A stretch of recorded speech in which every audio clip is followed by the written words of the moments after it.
Genghis Khan hizo que sus hombres usaran a los enemigos capturados como escudos humanos en la batalla, y además muchos historiadores afirman que en su trayectoria por conquistar el mundo dejó más víctimas mortales que el propio Stalin. Estos son solo algunos de todos los datos que se han recopilado en este vídeo y que no te dejarán indiferente. Número 7. Hay muchas historias sobre la legendaria brutalidad de Genghis Khan y sus hazañas más bien turbias. La mayoría de ellas cuentan una historia similar del Khan. Solía pedir a sus enemigos que se rindieran, pero de negarse, los aniquilaba a ellos y también a sus familias. Al parecer, Genghis Khan estaba orgulloso de su fama como asesino y sintió que la crueldad de sus actos inspiraba tal terror hacia sus enemigos que haría que se unieran a él sin perder un solo hombre. Si bien estas campañas de terror se fueron normalizando para el Khan, muchos cometieron un error peor que el de no rendirse, y no sabían que si Genghis Khan se sentía personalmente insultado, podría ser aún más cruel de lo que pudieran imaginar. Una gran ciudad dirigida por un noble llamado Inalchuk estaba en el camino de la conquista del Khan, y Genghis Khan estaba muy enfurecido, ya que años antes había enviado una gran caravana de 500 hombres con la esperanza de crear comercio y rutas en la región. Inalchuk había diezmado a toda la caravana y había rechazado por completo la oferta de paz del Khan. Así fue como Genghis Khan mató a toda la población civil, destruyó por completo todos los restos de la ciudad y mató al líder virtiendo plata fundida en sus ojos y orejas. Este es quizá uno de los ejemplos más antiguos de alguien castigado brutalmente por matar a un mensajero, algo que el Khan claramente no iba a tolerar. Número 6. Los mongoles pueden haber sido conocidos por matar a cientos de personas y muchas veces ser autores de verdaderas masacres, pero también tenían ciertas reglas de honor, incluso en tiempos de guerra y asesinato. Una de estas reglas antiguas era que no podían derramar sangre noble, y remarco, derramar sangre. Esto significa que sí que los podían matar, pero sin provocar a la víctima ni un solo rasguño. Y tal y como estaréis pensando, efectivamente, las alternativas eran mucho peores. Se tomaron esto muy en serio, y si alguien al quien habían capturado era de noble cuna, no lo apuñalarían, cortarían o matarían de ninguna otra manera como sí habrían hecho con alguien que no sea noble. Sin embargo, esto de ninguna manera significaba que el noble se había salvado de una muerte horrible y dolorosa. De hecho, casi parecía como si los mongoles siguieran la regla al pie de la letra, pero mostraban su desprecio manifiesto por tratar de castigar creativamente a sus enemigos tanto como sea posible. Si un noble tenía suerte, los mongoles que lo capturaron simplemente le romperían el cuello, rápido, limpio y sencillo. Sin embargo, ese método fue bastante raro. También les gustaba asfixiar a los nobles, pues es mucho más doloroso y prolongado que una decapitación rápida. Estos métodos pueden no parecer tan crueles, pero el método documentado más brutal fue cuando capturaron a un gran ejército ruso que se les había rendido. La mayoría de ellos eran nobles, por lo que no podían ejecutarlos de la forma habitual. Sin embargo, lo que hicieron fue lo siguiente.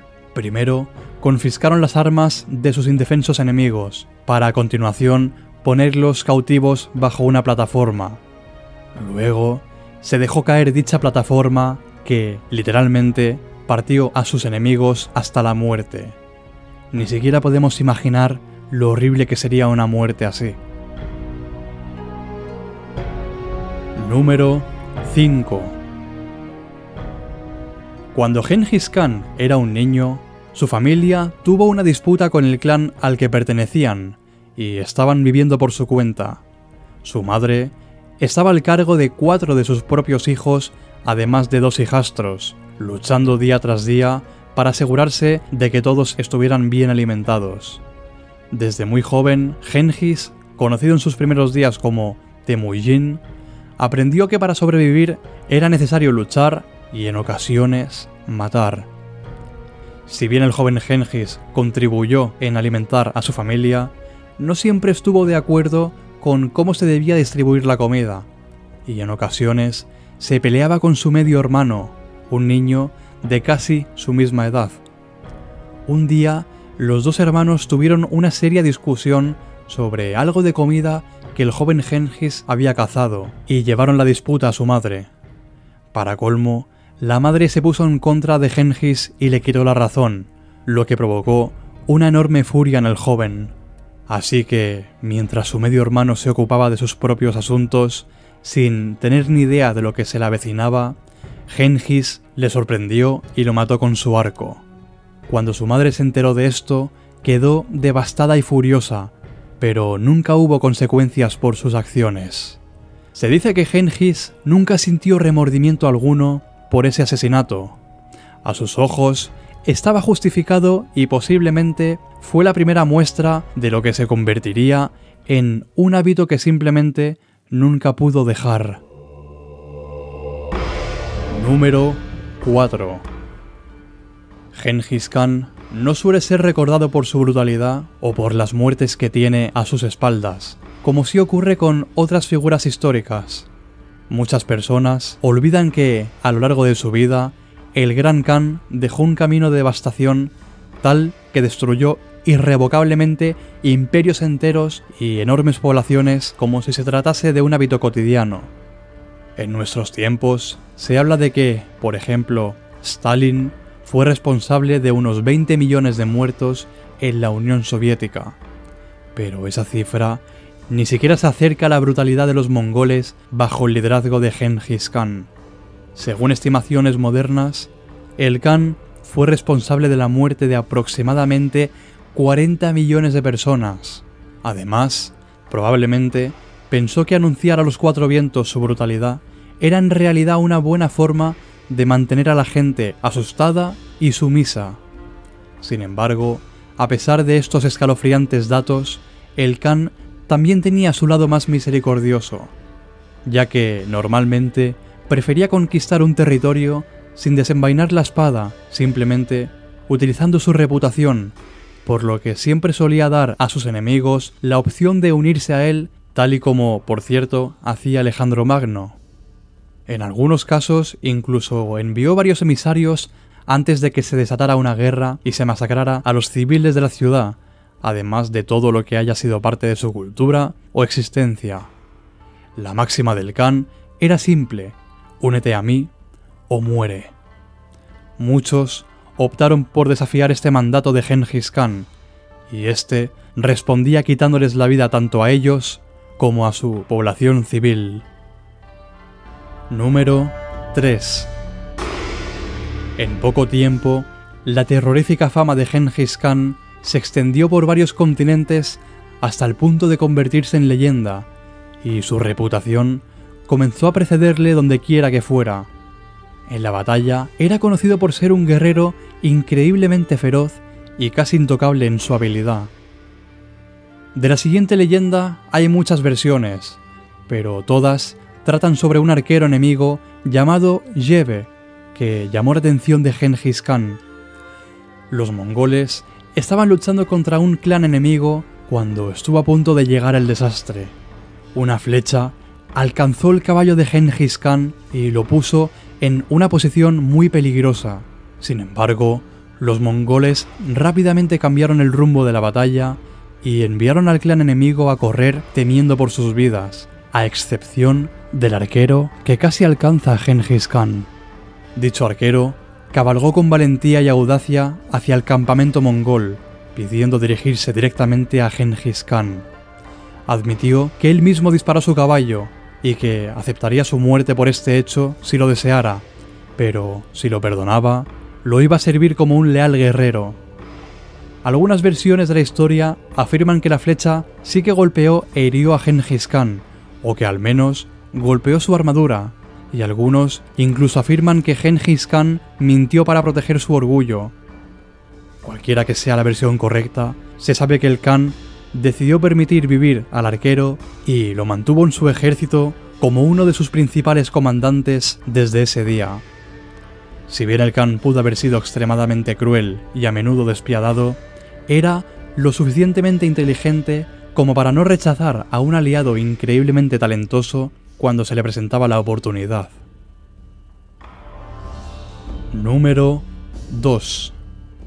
A muchas personas les gusta señalar que Gengis Khan habló activamente y buscó consejo de hombres santos de diferentes religiones, tales como el Islam, el cristianismo, el budismo o el taoísmo, dejando entrever su lado más humanista.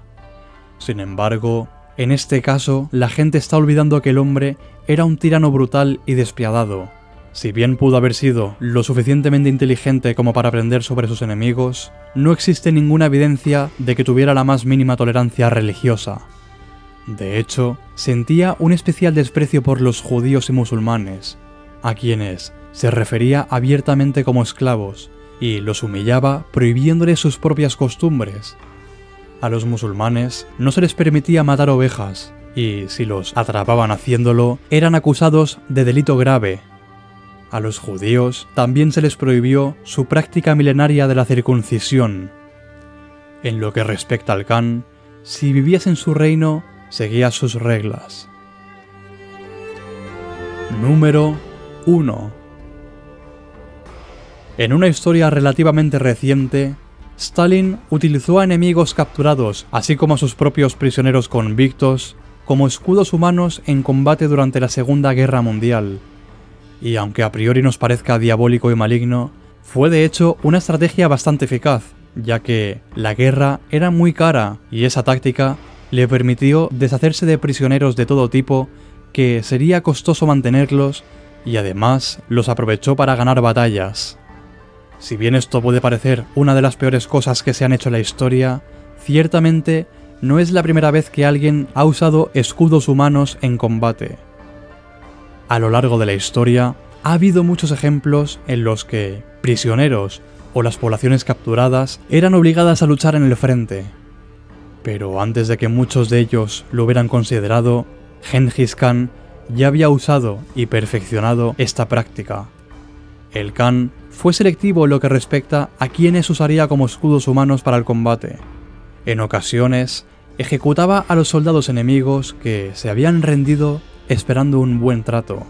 Y otras veces, si eran realmente hábiles y tenían la actitud correcta, podría usarlos como escudos humanos en las batallas.